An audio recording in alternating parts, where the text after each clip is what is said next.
the second Liam Neesoning of the year. Back in my day, we only had one Liam Neeson movie every January. Now and we were happy to get it.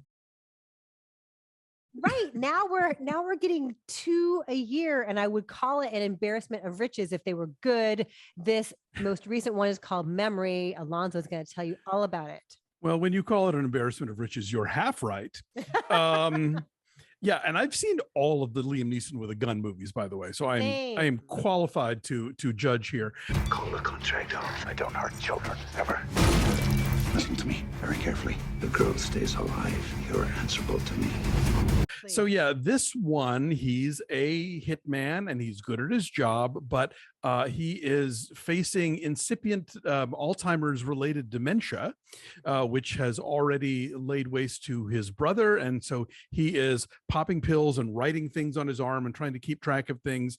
And there's a bit of a ticking clock involved because he has been hired first to murder a shady businessman, but then later a child. He refuses to kill the child because he is a hitman with ethics, and winds up, uncovering this entire a child trafficking ring that federal agent Guy Pearce is also trying to uncover. And while Guy Pearce is sort of stymied by courts and lawyers and legalities, Neeson has no such problems, just shooting his way up the ladder to Monica Bellucci, ill-used to a horrifying degree here.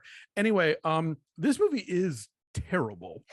And I want to say it's definitely the worst of the Liam Neeson with a gun movies. Arguably the worst Liam Neeson movie ever, unless we're going to count Satisfaction, but that's a whole other discussion. Yeah, I hated this movie. Why did you hate it? What did you hate about it? Okay, well, first of all, it's just it is ineptly put together. Like Martin Campbell, director of Casino Royale, but also director of the Green Lantern. There are action scenes that make no sense. Okay, it's the lobby of an office building, and Liam Neeson shoots out the chandelier, so the room is plunged into darkness. He escapes into a stairwell that is fully lit and leaves the door open behind him. You can see the light bleeding into the room, and even still, the cops who are in the room are all looking around like this, trying to find him. And it's only when the lights come back on that somebody notices the open door and go, "Oh, he went to the roof." Stuff like that. That's just clumsily put together. And then it takes this turn into this messaging of sometimes cops just have to kill people because otherwise what are you going to do? And yes, obviously that's been a trope in movies and it's a discussion to be had about the failings of the legal system. But in this movie, it's so ham-fistedly put together and clumsily mounted that it just becomes oh, so yeah, cops should just be able to shoot anybody they want. I hated this movie. Also, the thing with that is how did that person get where they are to accomplish that deed? How were there not security guards? Yes, that too. if I'll tell you, the El Paso Police Department should actually sue because they are portrayed as such boobs in this movie. You're like, wow. And corrupt boobs. And corrupt, yes, that also. Is a real problem that Guy Pearce is here, because the fact that he's in a movie where somebody is writing things on their arm in Sharpie to remember stuff. I didn't make that connection, but yes, it's the first thing I thought of. I'm there's a whole other movie where someone writes things on their arm to remember stuff, and it's called Memento.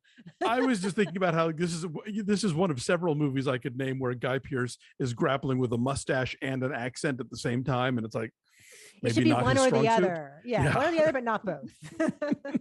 Yeah, it's sloppy, and I just feel at this point, I don't understand why Liam Neeson is taking these roles. He also did, what was it? I guess it's Money. I guess Blacklight was the earlier one this year, which was not great, but better than this. And then last year we had The Marksman and The Honest Thief. Or was that 2 years ago? And then somewhere in there is Cold Pursuit and Ice Road.